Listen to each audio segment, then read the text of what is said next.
All right. Well, there we go. We'll go ahead and start. Um, I'd like to welcome you to the President's Speaker Series. I know we have community members here as well. So my name is Jamal Cooks, and I'm the president of Chabot College. And this is the start of a four-part series talking about financial literacy, financial empowerment, financial freedom. And there's a few reasons uh, why we're having this as a theme, and I'm just going to share a few of them.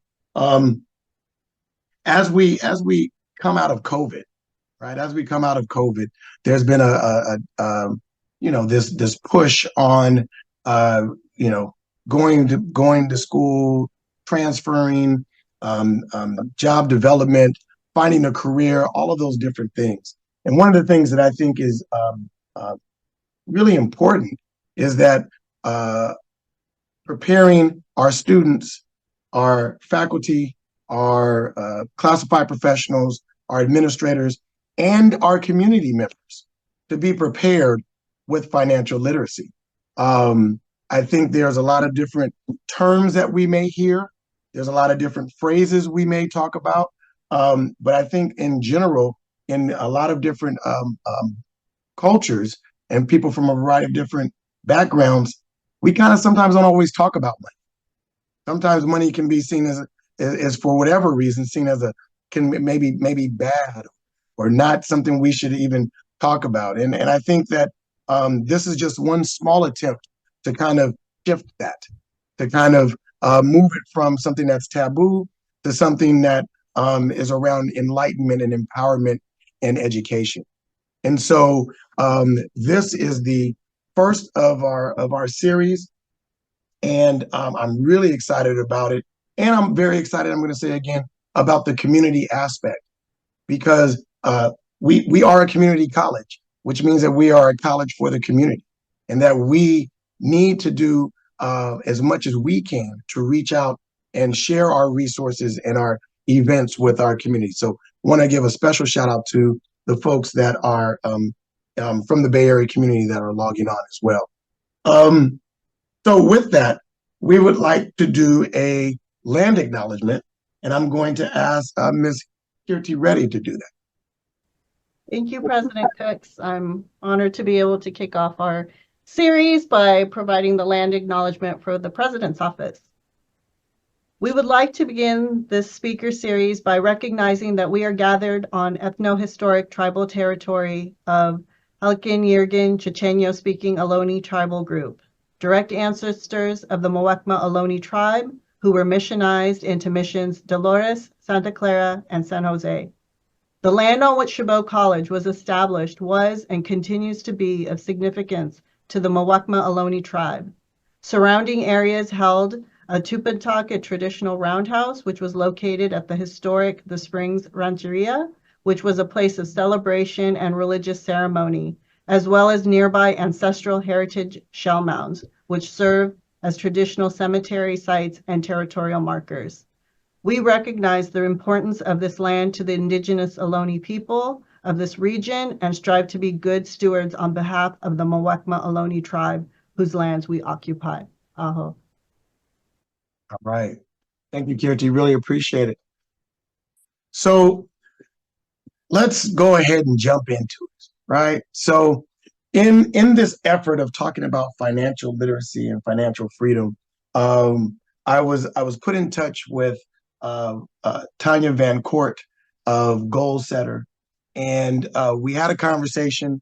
We talked about kind of what some of our needs were. We kind of talked about what her company and agency, the kind of work that they've done all over the country. We actually ended up realizing that we had some friends in common, and that she was at Stanford the same time that I was at Cal. So a lot of synergy, a lot of energy, and with that, all I want to do is to read a short bio, and then I'm going to at that point turn it over to Tanya and Lauren. So with that, Tanya Van Court is a former Nickelodeon and Discovery Education children's digital programming executive turned entrepreneur and founder of Goalsetter, a goal-based savings and smart spending platform that provides families with both engaging educational media and uh, foundational tools. The platform is designed to help families retain generational wealth by helping kids to develop a financial skill set from their kindergarten days to their college days. Goalsetter partners with financial institutions, credit unions, and advisors to complement their existing ecosystems by providing a diverse set of solutions that empowers their current and future clients to feel secure in their ability to meet their financial goals. So, with that, this is not just for students. This is not just for folks that are living paycheck to paycheck. These are not just for millionaires and billionaires. This is for, as you've heard me say, from the rooter to the tutor. This is for everyone and anyone to have a conversation about financial freedom. This is going to be interactive. There will be questions. There will be answers. There will be call. There will be response. And so those of you, if you're able to put on your camera and at times be able to unmute, that would be awesome. If you have questions or comments, you can always put those in the chat. And with that, I introduce to you Tanya Van Court of Goalsetter. Let's give a round of applause. Oh, thank you. Dr. Cooks, Kirti, thank you so much for having us here today. To all of the students, alumni, staff members, thank you for joining today. I'm gonna, if you don't mind, share a screen because I want to share a little bit of background with you about why are we here today and how did I land on this path of financial wellness. And so much of my journey has been informed by my background and wanting to share the knowledge that I have gained along the way, but also help you all to avoid some of the mistakes that I have made along the way. So the first place I want to start is I just want to start in talking about what we're going to learn about as a part of this financial wellness journey. If I put up these terms, 401k, Roth IRA, stocks, bonds, compound interest, asset allocation, diversification, stock market, FICO score, APR, APY, how many of you could define all of these terms to your neighbor, to your friend, to your kids, to your parents? If I said, that's your challenge, go define these terms to someone who's close to you. And you can put it into the chat. How many of you can raise your hand and comfortably say, yep, I've got it, check, I'm going to define all these terms? And we can even see hands in the windows if you say, yep, I can define all these terms. Look, we see that not that many hands are going up. And I'm really glad for that because it means that we're all being honest today and understanding that America never taught us these terms. And just as if, you have parents or colleagues who came to America and didn't know the language, didn't know the English language, when you don't know the language, it becomes really difficult to transact. And in fact, it becomes really difficult to build wealth. Well, if you don't know the language of money, it's equally difficult to build wealth because every single one of these terms is a term that impacts decisions that you are all making in your daily lives and decisions that you're making that will impact your own wealth journey and the wealth journey of your kids or your spouses or the people in your family who are close to you. And so, first of all, just understanding that these are financial terms that we should all know and that no one teaches us is the first important part of the lesson. There is no shame in not knowing these terms because you can't know what no one teaches you. And language does matter. And so in order for you to know the language of money, someone has to teach you the language of money. And unfortunately, what I found is that people typically don't teach that. And in many instances, it's because people don't know it. And that was my journey and the start of my journey. I was actually born in Oakland, California. I'm in Brooklyn, New York now, but my mom was an elementary school teacher in the Oakland Public Schools. She taught me everything that she could possibly think to teach me. She taught me so much that I didn't go to kindergarten. I knew how to color and knew my ABCs better than the rest of everyone else. So I didn't go to kindergarten. I also went to Stanford and got 2 degrees in engineering. So I think my mom did a pretty great job.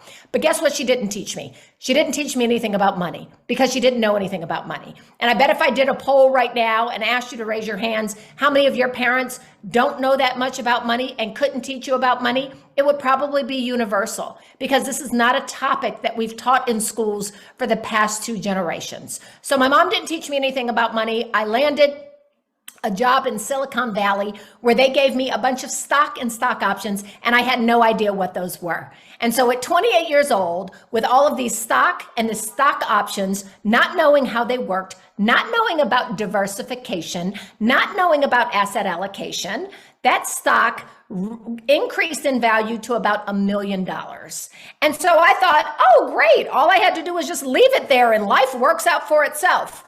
Not so fast. Because that $1 million when I was 28 years old, that was at the beginning of one fateful day. By the end of the day, that $1 million had gone down to $20,000. And so I lost $1 million literally within a span of 8 hours because I didn't know core money language and core money concepts. And so at that juncture, that's where I said, this is crazy. 1, I've got to learn these concepts. And 2, I have to teach everyone I can about these concepts so that they don't make the same mistake that I did, and so that they have a different path to wealth. And so that's what led me to where I am today, which is I became the founder of Goalsetter.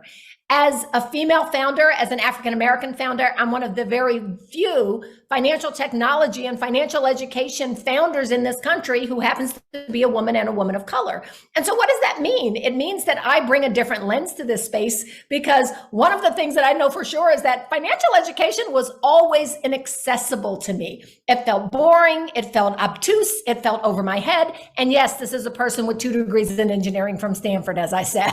So what I endeavored to do with Goalsetter is make financial education fun and engaging and accessible to every member of the family. Yes, we started out with Goalsetter at talking to kids, but one of the things that we very quickly realized is that the adults in the household were saying, hey, I don't know the concepts that you're teaching my kids. Can you teach me too? So we evolved Goalsetter to be a family platform where we're teaching adults, where we're teaching kids, where we're inviting everyone in the family in. And we have done a great job of that. We've won the best personal finance app from the FinTech Breakthrough Awards. Tim Cook, the CEO of Apple, invited us to meet with him at WWDC. We were just named 2 weeks ago one of the top 24 apps to download by the Apple Store. And Fast Company just recently named us as one of the 3 finance brands that matter. The other 2 were American Express and TIAA. So we've achieved a lot in our quest to make sure that we are opening up financial conversations for everyone. We've even been on Shark Tank, by the way. So those are all of the things that we've done. But the truth of the matter is the reason we wake up every day is to be sure that folks like all of you are financially ready for your futures, and your families are too. In that vein, we just recently went to 3 leading universities, Harvard, Stanford, and the University of Pennsylvania, and we launched a 17-question quiz and asked the students at these universities. We all know these are names, we all know these are universities that are generally considered to be really prestigious, where some people would expect that the students at these universities know more than the rest of us about financial education. Guess what? They don't. On average, the students there got 48% of the answers correct. And so one of the things that we know for sure is that it doesn't matter what your background is, where you come from. If your family was wealth seeking or your family was wealthy, America is not teaching these concepts. So with that as our backdrop, we're going to share with you today some of these same financial education quiz questions that we took to Harvard, Stanford, and the University of Pennsylvania. The difference is we're also going to share with you some of the answers and help you to understand the core ways in which these quiz questions and their answers can be impactful to your life, and why they are such. It's not just the knowledge, it's the application of the knowledge that can literally change your financial trajectory. So this is a 4-part series. We're going to have an action-packed and engaging time today. So get ready to answer some questions, because I'm going to ask you some, and I'm going to ask you to respond in the chat. So we're going to have an action-packed day today. But then after this, we're going to give you a secret code so that you can get access to our financial wellness boot camp, which is going to take you through 4 more weeks of engaging financial education that's, again, both fun and impactful. So part one for today, earning income. We have all had jobs at some juncture or another, and so earning income is something we know we all need to do. One of our first questions for the students was, what is the 50-30-20 rule? Is it A, a guideline for how to diversify your investments by putting 50% in stocks, 30% in bonds, and 20% in high yield savings accounts? Is it B, a guideline for budgeting that says you should put 50% of your take home pay towards needs, 30% towards wants, and 20% towards savings? C, a guideline for how much you should have saved for retirement when you're 50, 30, and 20 years of age? Or D, a guideline for budgeting that says you should put 50% of your take-home pay in saving, 30% towards needs, and 20% towards wants? Let's see some answers in the chat. Tell me what you think it is. Don't go and look it up. That would be cheating. And Dr. Cooks does not believe in cheating at this university. So, so don't look it up. Just throw some answers in the chat and let's see the answers.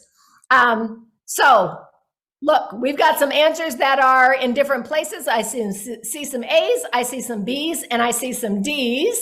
I don't see any C's, so it looks like we did not trick you with the answer C, but let's see what the answer is. The answer is B. It's a guideline for budgeting that says you should put 50% of your take-home pay towards needs, 30% towards wants, and 20% towards saving, investing, or paying off debt. Why is this important? This is important because your budget is the first step towards your path to wealth. If you are bringing home a check and not putting at least 20% away towards saving or towards investing or getting yourself out of debt, then you are essentially taking home that check and probably living from paycheck to paycheck. And so it is critically important that from the time you get your first check or your kid gets their first check, that you have a disciplined budgeting methodology that allows you to start building wealth and allows you to start building that wealth early on. And the very first thing that everyone needs to do is obviously save towards an emergency fund. But we'll talk about that in just a second. So given the 50-30-20 rule, many of you will ask, but what if my needs exceed 50% of my income, Tanya? How do I follow the 50-30-20 rule if I've got more than 50% of needs in my expense line items?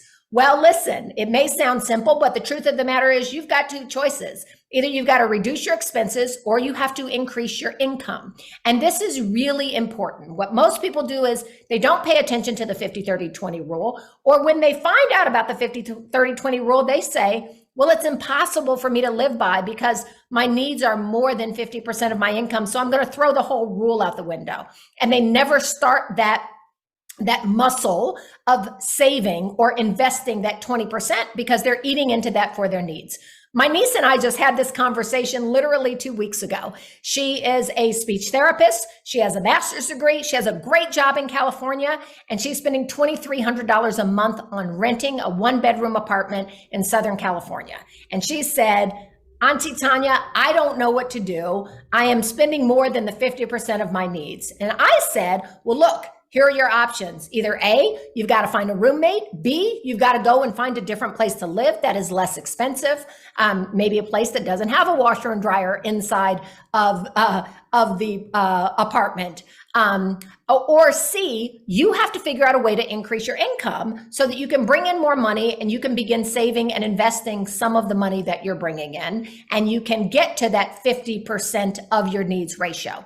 Why is this so critically important? Because many of us are living our lives today and taking care of our whole person today, but we're not thinking about that person that exists in the future. If we don't think about ourselves as a separate person in the future who absolutely is going to need a retirement fund, who absolutely is going to need the money that we are setting aside today, then that person in the future, will have to work until they're 70 and 80 and 90 years old. So we've got to think about that person in the future, our future self, as much as we think about our current self. So reducing expenses or increasing income. Well, how do I do that? Here's the next concept: earned income versus unearned income. This is also often known as active income versus passive income. With earned income or active income, that's money that you make by showing up at a job or running a business. It's called active because you've got to be active while you're doing it. You've got to show up at the job. You've got to do active work. Unearned income or passive income is money that you can actually make while you're sleeping. So the sources of unearned income that you could have in your life are revenue from interest on a savings account, investment growth. So if you have an investment portfolio and that money is growing, dividends from your investments, rental income, if you're renting out a part of a property or a part of your home, getting cash back or rewards on a credit card, that's considered passive income. The bottom line is that as you continue to grow older in your career and grow older in your life, the more sources of passive income that you can identify that help to complement your active income, that will help you to balance out your needs versus wants. And that 50-30-20 rule. If you are bringing in more money from passive income, then you don't have to work 2 jobs and 3 jobs. You can use some of those passive income sources to supplement your income today and to help you build towards a future tomorrow. So that's part 1, earning income. Part 2, saving. How much do financial experts generally recommend that you keep in an emergency fund? Before you answer this question, one of the things I want you to know is that 40% of Americans don't have $400 for an emergency fund. They do not have $400 saved, and some of you might find yourself in that boat. The other thing I want you to know is that the average emergency, like a medical emergency or a car emergency, costs $2,000. So why is this emergency fund so important? Because if you don't have an emergency fund, when you have that emergency, where do you go? You go to a credit card, which is typically a high interest way of borrowing that money and puts you into debt and puts you further away from building wealth. You may have to go to a relative. You may have to go to, a local check cashing place to borrow that money. And those terms, as we all know, are not typically good terms. So it's really important that all of us have an emergency fund. It's not just so we can say we have an emergency fund. It's so that we can stay out of the lane of acquiring debt and acquiring high interest debt that puts us further behind on our wealth journey. So how much do financial experts recommend that you keep? Is it A, $2,000, B, 3 to 6 months of your gross pay, C, 3 to 6 months of your essential living expenses, or D, 3 to 6 months of your monthly housing or rental costs? What do we think the answer here is? A, B, C, or D? Let's answer in the chat.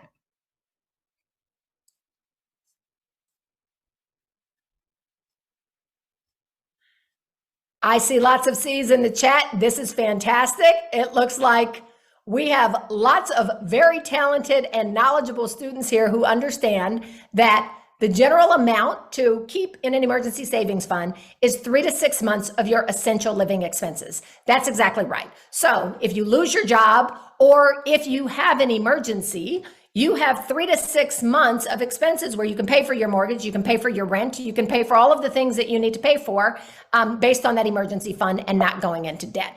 Bravo. This is fantastic. Don't worry, the questions get a little bit harder. I want to share with you a snippet of a video that we have on emergency funds, because this is the kind of video that Goalsetter has created. This one is on emergency funds. Many of you may know about this topic, but we also have videos like this on life insurance, on CDs, on money market accounts, on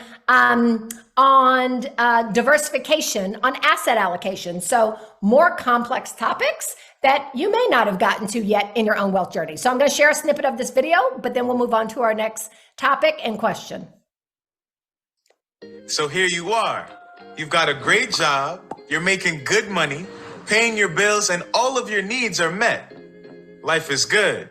So good that you're about to take that well-deserved vacation to the beach, mountain, or spa retreat of your dreams. Until out of nowhere, a pipe bursts.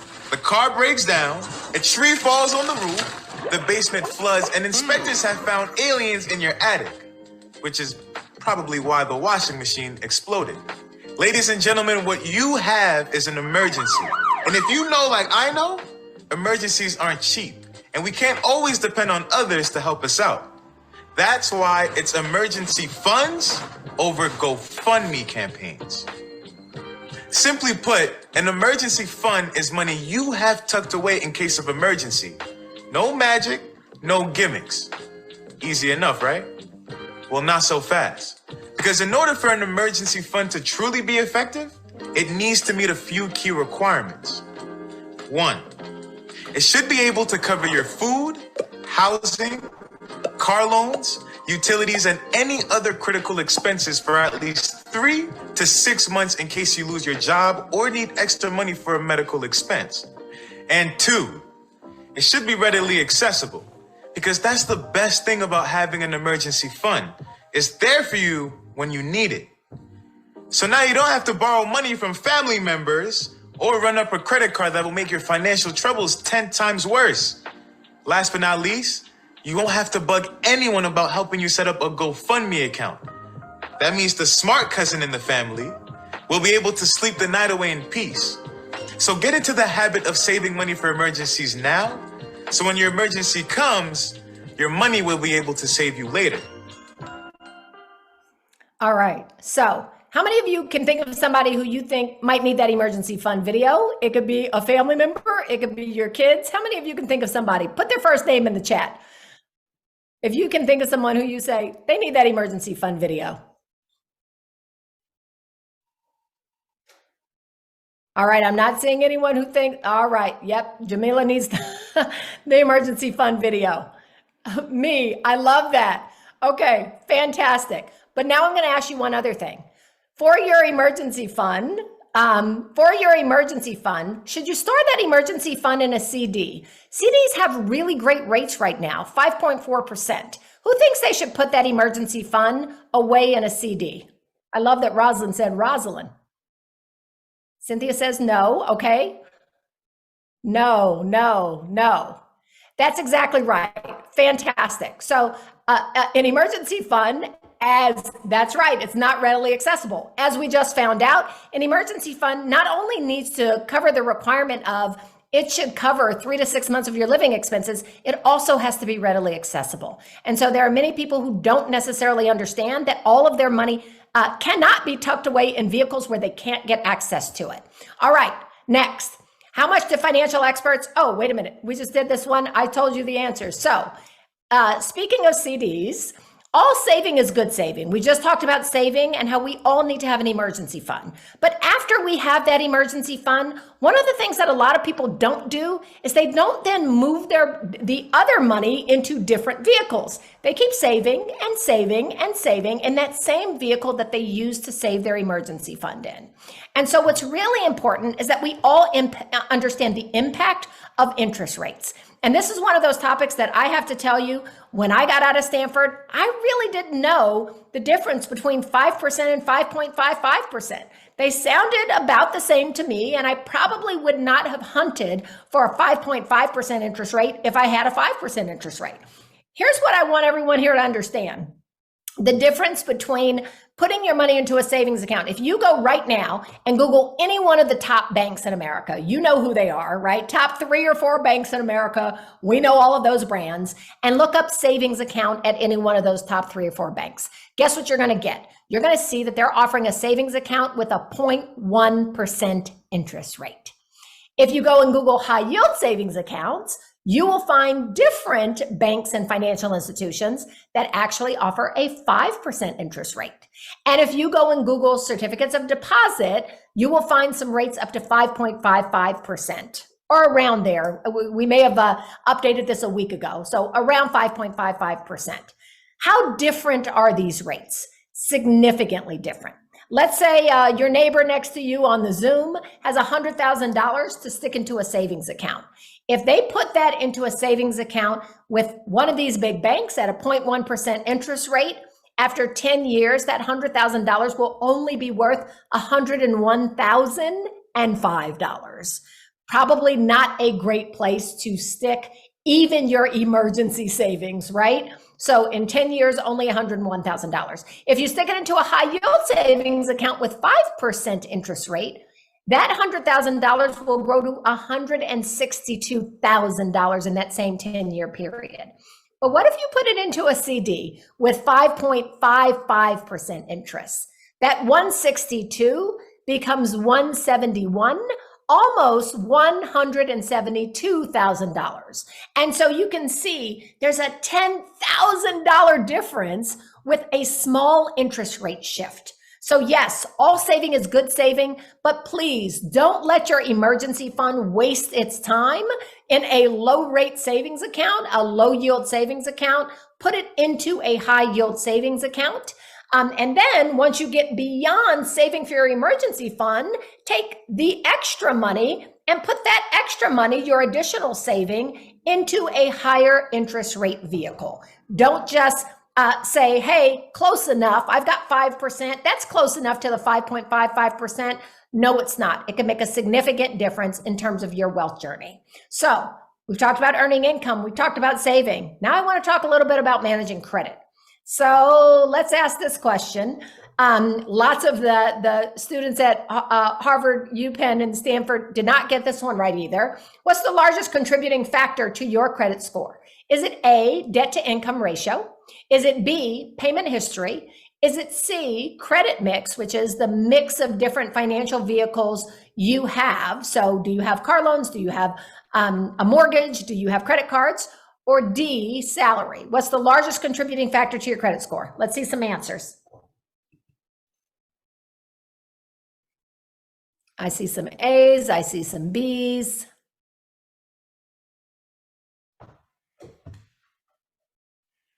All right, so let's see. It looks like we have a split room here. Some A's and some B's and even a C. Okay, let's go and see. And the answer is payment history. And so payment history is the most significant factor to whether or not your credit score is a 350 or an 850, whether or not you're paying things on time, whether or not you have a history of later than 30-day payments, later than 60-day payments, later than 90-day payments. It really matters. And so I'm going to share with you another one of our videos very quickly so that you can see a little bit about this gentleman who shows up in his accountant's office and he wants to get a loan, and what his accountant says to him about getting that loan and what the dimensions are, what the makeup is of his credit report. If I asked all of you now, tell me what makes up your credit report. Who could tell me? Just put in the chat if you feel like you could tell me, these are the factors that go into my credit report and how much each one is worth. Put a yes or a no. Yes, I know this. I know the factors that go into my credit report and what each one is worth, or nope, I don't know it. Give me some yeses or nos in the chat.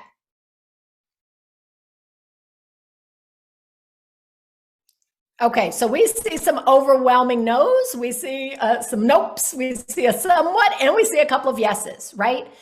Isn't it crazy that no one has ever taught us this in our whole lives? And your credit report, your credit score is one of the most important factors as you are looking to buy a house, as you are looking to borrow money, as you are looking to start a business. Your credit report is one of the most significant things that lenders look at as you are looking to, get a credit card.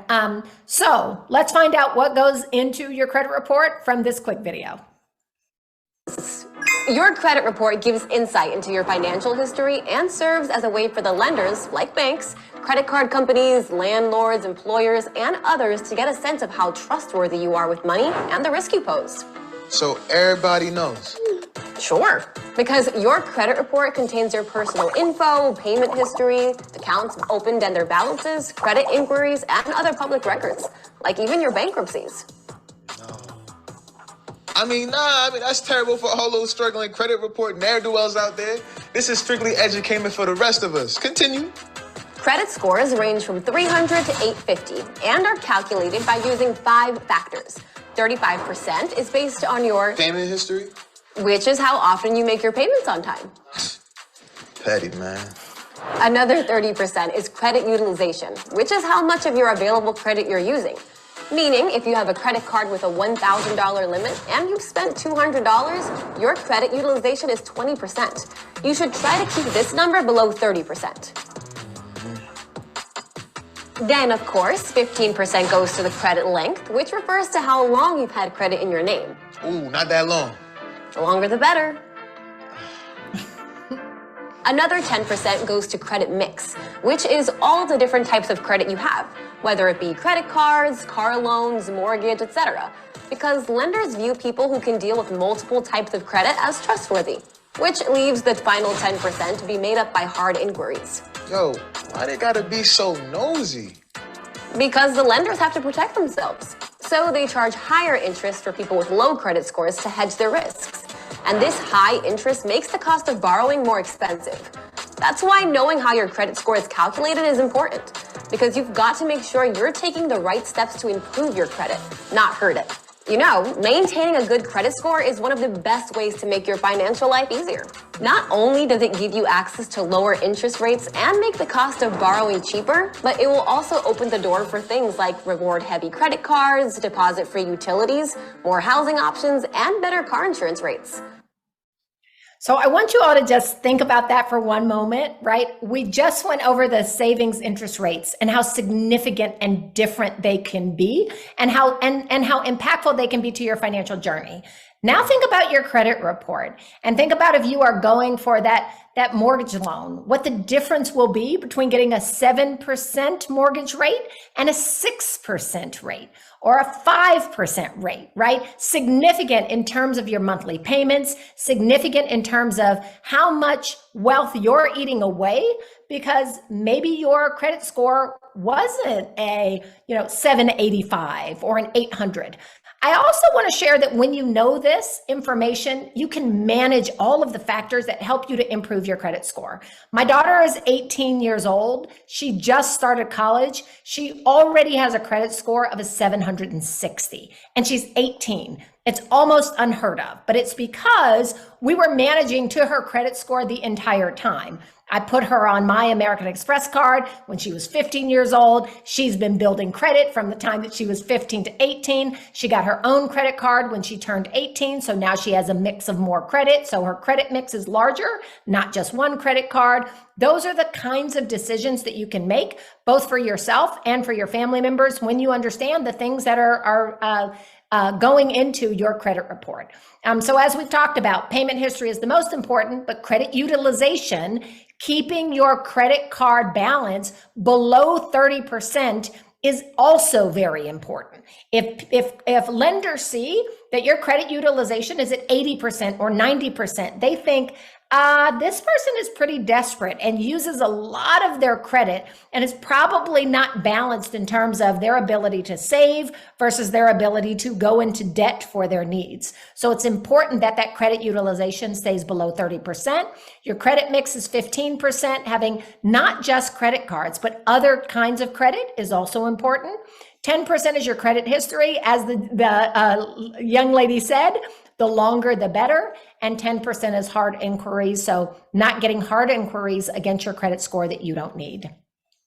I won't ask you this question because you all know now after watching that video, but financial experts recommend that you keep your credit card balance under what percent of your total credit card limit? Hopefully you know this one by now. It is 30%. Part 4, investing. So we've talked about earning income, we've talked about saving, we've talked about managing credit, and now we want to talk a little bit about investing. So one of the things that, I know you all know that the answer to this is no. Are saving and investing basically the same thing? No, of course they're not the same thing, but what are the differences? Well, the main difference between saving and investing is risk, right? Those savings vehicles that we talked about, whether it's a savings account or whether it's a CD, you can park your money into those savings vehicles, and you can do so with relatively low risk. They are FDIC insured vehicles up to $250,000. So if you have money parked in a savings account and something goes wrong, you are assured of getting that money back. Not so when it comes to investing. But the advantage of taking on more risk is what we all know, more reward. And so let's talk about that same $100,000 that we just had in a high yield savings account with a 5% return. You could save that $100,000 in a high yield savings account, right, with that 5% return, or you could take that $100,000 and invest it in the stock market. And this is where we talk to so many people who are like, now I'm getting nervous, Tanya, right? When we talked about earning income and budgeting, check, I can do that. When we talked about saving, check, I can do that. Managing credit, maybe not as great, but I'm at least familiar with it. When we talk about investing, now I get a little nervous. So one of the things about investing is a lot of people think that they have to be experts. You got to be a stock picker. I don't know if Apple's going to go up or if Nike's going to go down. How am I supposed to know where to invest? Well, listen, the good news is that there are some tried and true principles of investing that make investing easier for everyday people, because very few people can actually outperform the market and pick that stock that's going to increase by 1,000% over the next 10 years. For most people, what most people plan for is a diversified portfolio. So if I don't know if I should pick a particular stock or pick a particular bond or pick another financial instrument, there are funds called mutual funds or ETFs that are a diversified mix of stocks and bonds. And when you look at even the stock market, as an example, the S&P 500, that is 500 different stocks. And instead of picking one of those 500 stocks, I can say, hey, I'm going to buy an index fund. What does an index fund mean? All an index fund means is it is putting together a basket of all of the stocks that are on the S&P 500. That basket basically tracks to that index. So if the S&P 500 goes up 10% last year, you can expect that your basket and your index fund also went up by about 10% last year. And so that's what an index fund does. It gives you a little slice of the stock market or of that particular index. And so when you look at the S&P 500 as an example, over the last 30 years, it's gone up by about 7% per year on average. Some years it went down by 2%. Other years it went up by 20%. But on average, over the past 30 years, it returned for anyone who invested about 7% annual return. So what does that mean for you? Well, what it means is once you set aside your emergency fund and you have that sitting in a high yield savings account, any money that you are saving on top of that, maybe you should be investing instead. Let's see what these numbers tell us. If my $100,000 is sitting in that same high yield savings account for 30 years, I will at the end of 30 years have $432,000. Not bad, right? I feel pretty good about that. It certainly is better than that savings account that offered me 0.1% interest. But let's say I put my money instead in an ETF or a mutual fund or an index fund, and it returned on average 7% per year. How much would that $100,000 yield me? $761,000. And so saving and investing are not the same thing. In fact, they're markedly different. And yes, again, investing comes with more risk, and you will find that there are years where, hey, if I had all that money tucked in a savings account, that money would have done better this year because I lost money in my investments this year. But over the long run, this is what America has yielded. And so investing gives people the opportunity to get bigger returns on their investments and take reasonable risks if you're diversifying your portfolio. And so when we talk about diversifying your portfolio and investing, one of the ways that most people are investing, and a lot of people are doing it through their jobs, is you're investing in your retirement account. And your retirement account is probably one of all of our most important investments. What's the recommended amount that wealth management firms say you should have saved for retirement by the time you're 30 years old? Does anyone know the answer to this one? Let's see some answers in the chat. Is it A, 1 times your salary, B, 2 times your salary, C, 3 times your salary, or D, 4 times your salary? What's the recommended amount here? Okay, I'm clicking on the chat and I'm seeing some C's, some D's. I'm seeing an A. I'm seeing some B's. So this one, some more C's. This one, it looks like, is all over the place. Listen, in this day and age where you feel like, oh my gosh, everything is so expensive and I feel behind, I can see why a lot of people would choose C. But the truth of the matter is, the recommended amount that wealth management firms say you should have saved for retirement by the time you're 30 years old is A, 1 times your salary. So I won't play that video because I think we're running out of time, but it is, let's go to the next one. 1 times your salary. 1 times your salary by the time you're 30. By the time you're 40, it's 4 times your salary. By the time you're 50, it's 6 times your salary. By the time you're 60, it's 8 times your salary. So when you think about the need to begin investing and make sure that you are taking advantage of compound interest, every bit of compound interest that you can get, it's really important because these are fairly big numbers, right? To think by the time you're 60, you have to have 8 times your salary saved. That's a big goal. But why is that goal so important? Because there's another rule that's called the 5% rule. And the 5% rule says that if you can live off of 5% of your retirement savings every single year, then you will not run out of retirement savings. So look, if you have $100,000 saved for retirement by the time you retire, and you have to live off of 5% of that, that's $5,000 a year. I don't think any of us can make it off of $5,000 a year. If, however, you make, $60,000 or $70,000 in your annual salary by the time you're 60 years old, and you multiply that by 8, so that's 8 times 70, that's $560,000. And now you're supposed to live off of 5% of that. Now we're talking about $25,000 or $30,000 a year, right? And that's the amount that you've saved. We all know that there's also Social Security. Let's cross our fingers and hope that Social Security is there. But combining Social Security plus what you've saved in your own retirement assets, that has to be your savings. And so it's really critical that you start investing early in order to hit those numbers. And here's a great example of investing early and the impact that it has. So let's say that the age that you start investing is 18 years old. And I know for lots of the folks on the call, we are all older than 18. This is an illustrative example that will tell you why investing now, as much as you can, is as important as possible. So the age you start investing, let's say it's 18 years old. And let's say every year you put $3,000 into an investment account, into a mutual fund or an ETF or an index fund, and that yields you a 7% annual return. And let's say you stop when you're 30 years old. So you only invest for 12 years. And then you just let the money ride in that same vehicle that's giving you 7% per year. By the time you're 60 years old, you will have $437,000.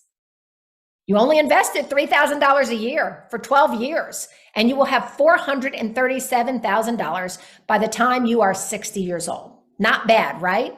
Now, let's say you didn't start investing at age 18. Instead, you started investing at age 25. And the annual amount you invested was $3,000 per year. Same thing. The annual return was 7%. And you stopped investing at age 60. So you invested for a full 35 years. The value of your portfolio at age 60 would also be $437,000. So let's think about that for a minute. The person on the left started early. They started at age 18. They only invested for 12 years. And they were able to let their money ride and not invest, even though, of course, we would want them to keep investing for the next 30 years. The person on the right invested for a full 35 years in order to reach that same number. And so investing early really is the way to try to reach those aggressive numbers that you need to reach in retirement. But what this also tells you is that, right, it's possible to get to these numbers. At 25 years old, investing $3,000 a year, by age 60, you can still be at $437,000. So imagine if you could double this and figure out how to invest $6,000 per year. You'd have even more compound interest and even more growth. So no matter what you can, start investing and start investing early. And the other part that's really critical that I shared at the beginning of my story is, why did I lose $1 million with my company? Because I wasn't diversified. I had all of my eggs in one basket. And so the great thing about a mutual fund or an ETF or an index fund is it automatically diversifies you if you don't know how to diversify yourself. So, and that also happens when you are choosing your retirement assets. When you are looking at your retirement assets, that you can choose from, there are things called target date funds. And those target date funds are automatically diversified. They let you choose, hey, when do I think I'm going to retire? And they change to become less and less risky as you get older. So it's a really important vehicle that allows you to be diversified, but also helps to control your risk profile. So what does diversified mean? Well, this portfolio over here has 25% Google stock, 30% Apple stock, and 45% Microsoft stock. Is this a diversified portfolio? I'd love to hear, or actually, I guess we tell you. But why isn't this portfolio diverse? This says not diverse. I've got some Apple, some Google, and some Microsoft. That's diverse, right? Anybody? All in the stock market, really good, fantastic, and all tech. So not diverse because it shouldn't all be stocks, it shouldn't all be tech. That's exactly right. So that year when I lost that $1 million, even if I had been diversified amongst a bunch of other tech companies, I would have still lost probably the majority of my wealth, because that was the year where the entire NASDAQ, which was the majority of tech stocks, plummeted. So 100% right, not diverse. So what about this next one? I have 55% of my money in Apple stock. I've got 20% in bonds. I have 15% in cash. And I have another 15%. Sorry, it's hard to see, but I have another 15% in Google stock. Talk to me about this one. Is this one diverse? And if not, tell me why not. It says still not diverse. So I'm looking for some wisdom in the chat to tell me, why isn't that one diverse? Still mostly just one company stock. Exactly. I need some index funds. Absolutely. So I need more diversification. If something happened to Apple, right? Let's just say there was a cataclysm that happened to Apple and everyone started buying Android instead of Apple. 55%, that's more than half of my wealth that's tied up in one stock. And if I look at the Apple stock here plus the Google stock here, I'm still in 70% of tech stocks. That's far too much. Diversification looks much more like what's happening over here on the right. I've got 30% in Apple stock, 25% in Pfizer stock. I've got 20% in real estate, 10% in cash, and 15% in a variety of bonds. That's much more closer to diversification. But the truth of the matter is, that's not even diverse enough. We're using this for illustrative purposes to show there are stocks, there is stock here, there are stocks in different industries. We've got some healthcare stock and we've got some tech stock. We've got some real estate here. We've got some of our money in cash and we've got some of our money in bonds. Now, what do we want that actually to be? We want it to be a lot of different stocks. We want it to be a variety of bonds, like that says here. We want this to be not just healthcare and tech, but a number of different stocks from different industries. And so this is a depiction of a diverse portfolio, but it's not a real diverse portfolio, because a real diverse portfolio would have a lot more finite slices in each one of these categories. So what are things you can invest in? To be diverse, you can invest in real estate, stocks, bonds, mutual funds, and ETFs like we've talked about. Also, your retirement and investment portfolios, 401ks, 403bs that are offered by your employer, but also IRAs and Roth IRAs that anyone can invest in to save towards your retirement in a tax-advantaged way. And startup companies. Goalsetter is a startup company, or has been a startup company, where we got investment from Kevin Durant and Chris Paul and Robert F. Smith, the billionaire and philanthropist. But we also got investment from MasterCard and PNC Bank and US Bank. And so, individuals investing in startup companies is another way that you can diversify your portfolio. Obviously, that's a much riskier investment than investing in something like your IRA or Roth IRA or a 401k or an ETF or a mutual fund. So the bottom line is, don't put all your eggs in one basket. And we need diversification in order to ensure that you are growing your wealth journey and on the right wealth journey. So what's next? Well, I've provided some of the basics here on saving, investing, managing credit, and earning income. But our Financial Empowerment Bootcamp is going to go into even more detailed topics that will hopefully be both engaging and helpful on your financial journey. How does the boot camp work? Well, the boot camp is sponsored by Mass Mutual, by Goalsetter, and we are obviously really happy to be partnering with Chabot College. And all of it is free to you as students, as alumni, as community members, and as staff members. All you have to do are a couple of things. Number one, complete this boot camp pre-survey. That's how we know to send you that link to the boot camp and give you access to the boot camp. This boot camp pre-survey, my colleague Lauren is going to put into the chat that link. I would encourage you to please complete the link before we get off of this call tonight, because we will immediately then, in the next 24 hours, send you the link to the boot camp so that you can actually get access to the remaining portion of the boot camp. Starting January 23rd, and so I know that was yesterday because that was my son's birthday, but exclusive finance videos, it'll be a little bit later for you. We had some other colleges that started earlier. Exclusive finance videos will be emailed to you weekly. On Tuesdays and Thursdays, you will receive an email to participate in short, engaging, on-demand sessions about key topics that are really important to all of our financial journey. The boot camp will last 4 weeks. You will receive 2 lessons per week. Each session will only take about 15 minutes to complete. You can also, or we also will ask you to complete the post survey that will be emailed to you at the end of the 4 weeks. That post survey will help us to understand what worked for you in the boot camp, what things you liked in the boot camp, and what kinds of topics you might want to hear more about. What topics are going to be covered in this financial empowerment boot camp? Number one, paying off debt. I will tell you, it's been one of our most popular sessions. We all have debt that needs to be paid off. And so this is a really great session with some really great tips and insights about paying off debt. 2, retirement. We talked a little bit about retirement today, but this goes into more detail about retirement and thinking about and planning for retirement. How to save smartly, risk versus reward. Taxes for good. Using tax strategies to increase your income. We talked about the fact that in many instances, in order to comply with the 50-30-20 rule, you got to either increase your income or reduce your expenses. What many of us don't know, though, is a lot of tax strategies are around how do I use tax strategies to actually give me more money at the end of the day. Lots of people are doing it. Why can't I do that too? So that's our tax strategy session. Invest like the best, investing in building wealth. Life insurance for the living. So many people think life insurance is only for dead people, but it's not. Fun fact that you may not have known, Walt Disney actually borrowed against his life insurance policy, his own life insurance policy, in order to fund and finance Disney World.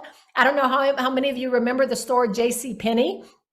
But during the Great Depression, when J.C. Penney in his stores could not make payroll, he also borrowed against his life insurance policy to allow him to make payroll and get through the Great Depression and then create a multi-billion-dollar corporation.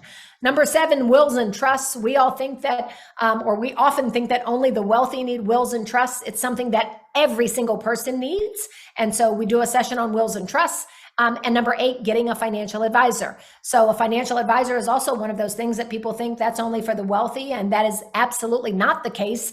Many people have financial advisors, and so this is a great tip or a great set of tips and insight on how to get a financial advisor. So those are some of the topics that we cover. In addition to getting all of that content and those sessions for free, you will also get access to the Goalsetter app for free.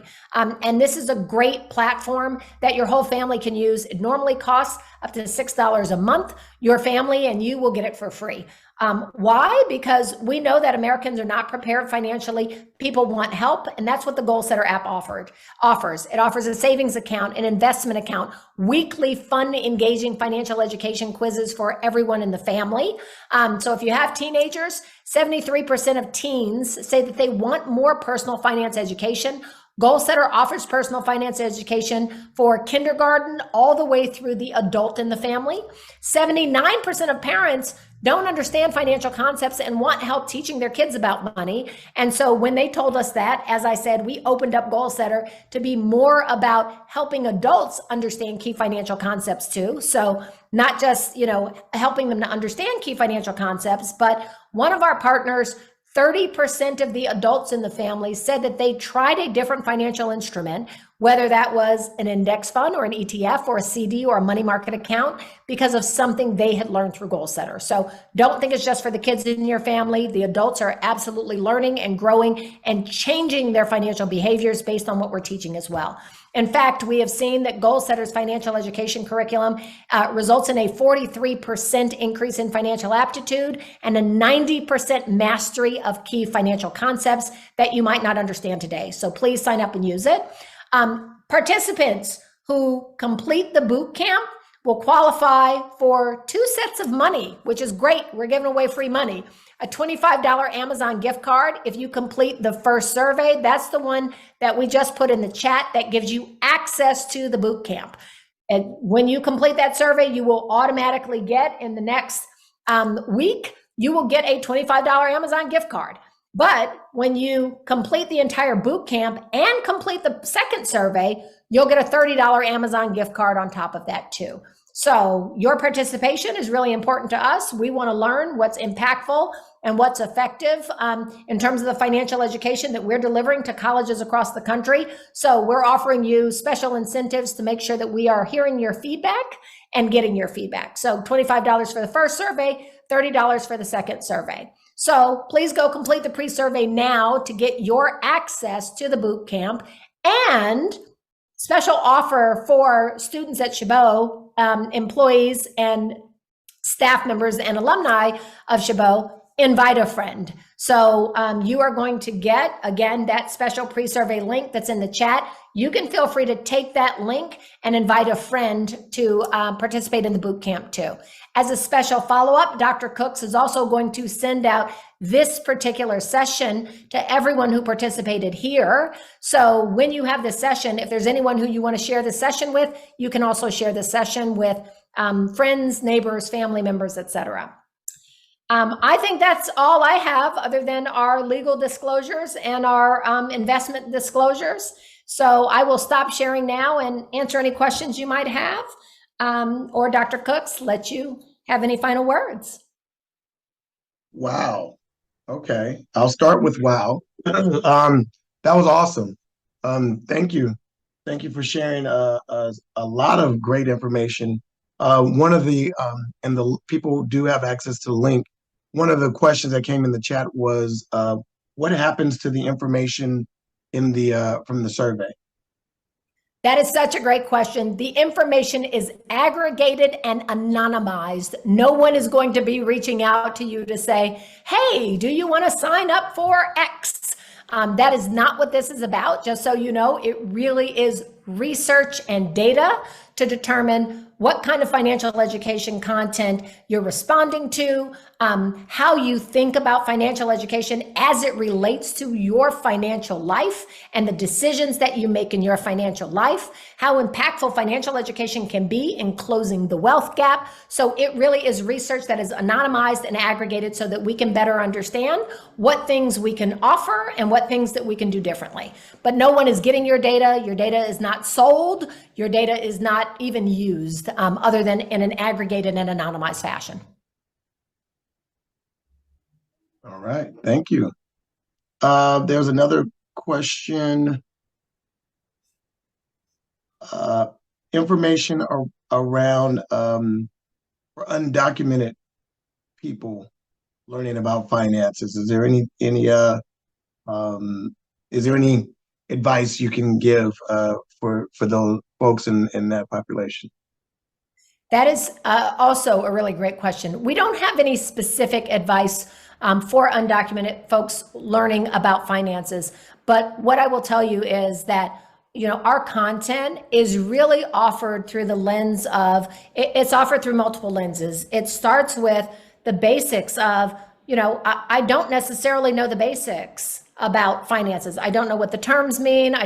And so the great thing about Goalsetter is every single week when you're getting these financial education quizzes, it takes you through a progression and a trajectory. So if you feel like there's some basics that you don't necessarily understand about finances or finances in America or how the American financial system works, it will start you out with understanding those basics, and then you can, continue to graduate to understanding some of the more complex concepts that, again, may be US based only, but are really important for everyone to learn. So while we don't have any content that is specifically for undocumented individuals, I promise you that the content that we have will be helpful to everyone who is receiving this content.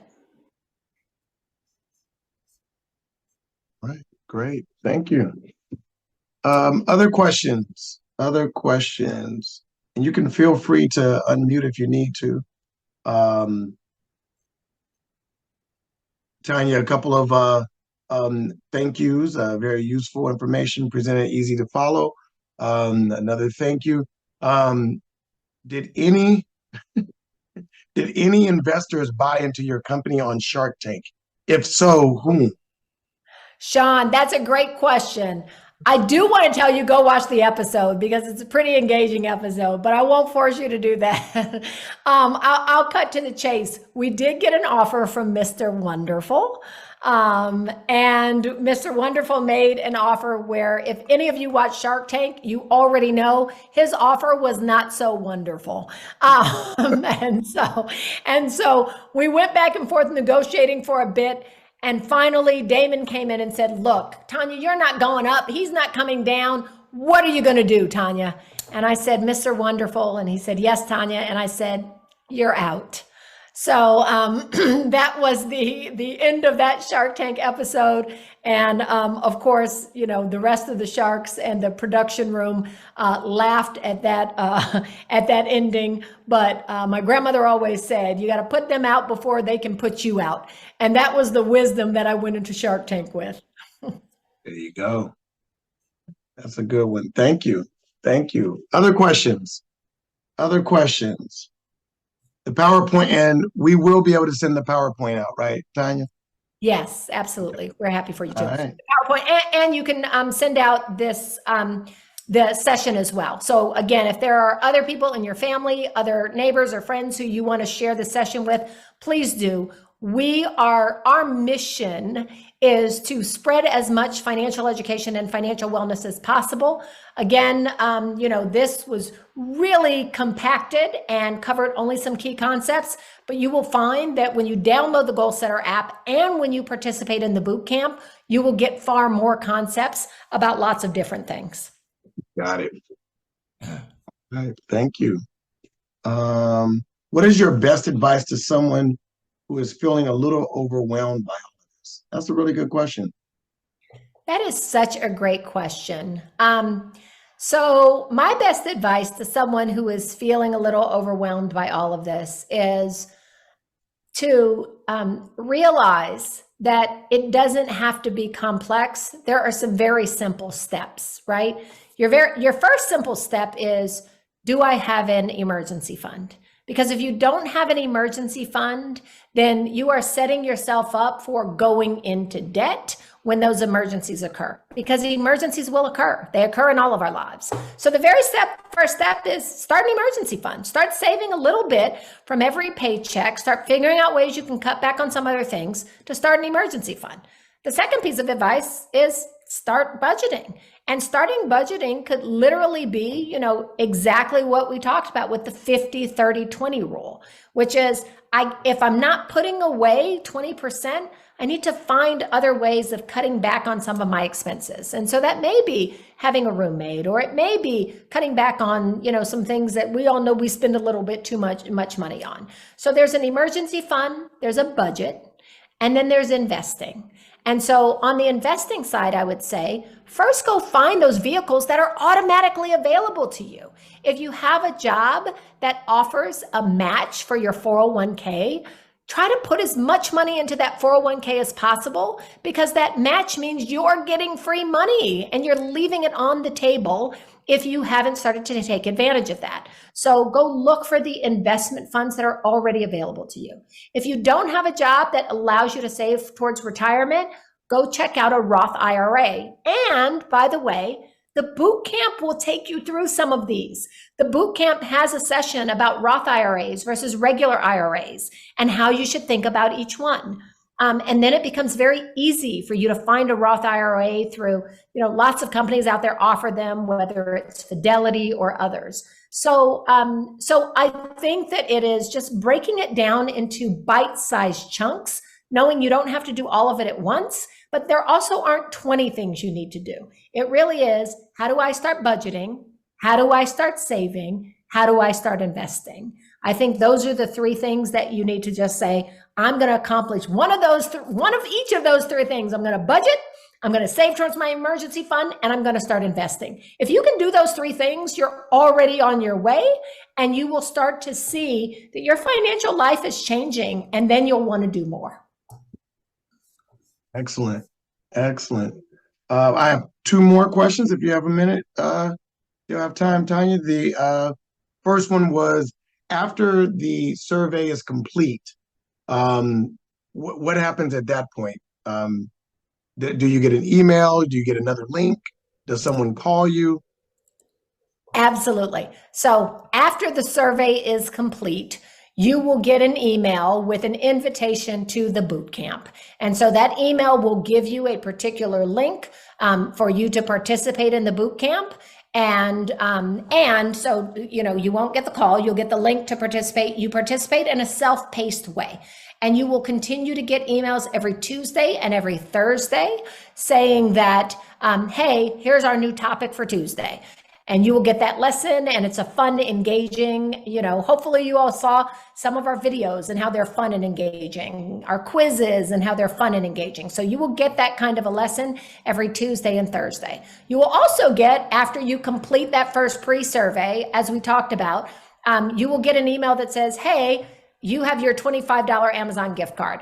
Give us a little bit of time. So you won't get that in the 2 minutes after you complete the pre-survey, but you have my word, you absolutely will get it. So you'll get the $25 Amazon gift card. You'll get an invitation to the boot camp. You will then click into the boot camp and say, yep, okay, I'm signed up. And that will give you the Tuesday and Thursday emails that you need.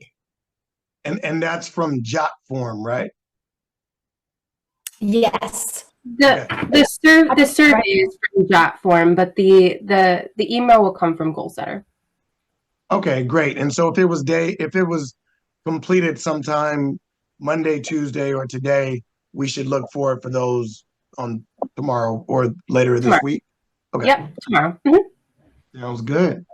Thank you. And then there was a question about the difference between an EFT and an index fund.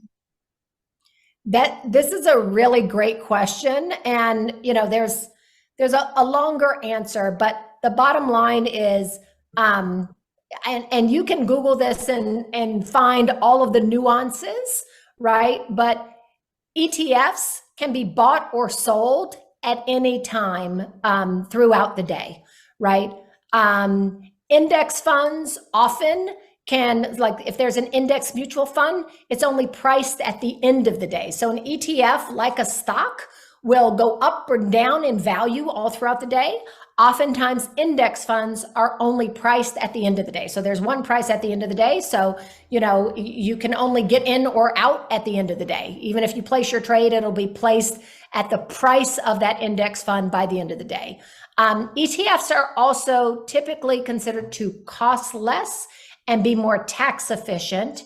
But both of them are great options that lots of financial advisors will recommend and or put their clients in, both ETFs and index funds. So I would say, if you are looking for a diversified portfolio, look up index funds, look up ETFs, and even you can just Google the best ETFs offered by Fidelity. The best index funds offered by Fidelity. You can compare their price points and how they charge you for them. And so it will take a little bit of research, but don't be daunted and don't be scared. You all you're college students, you're smart.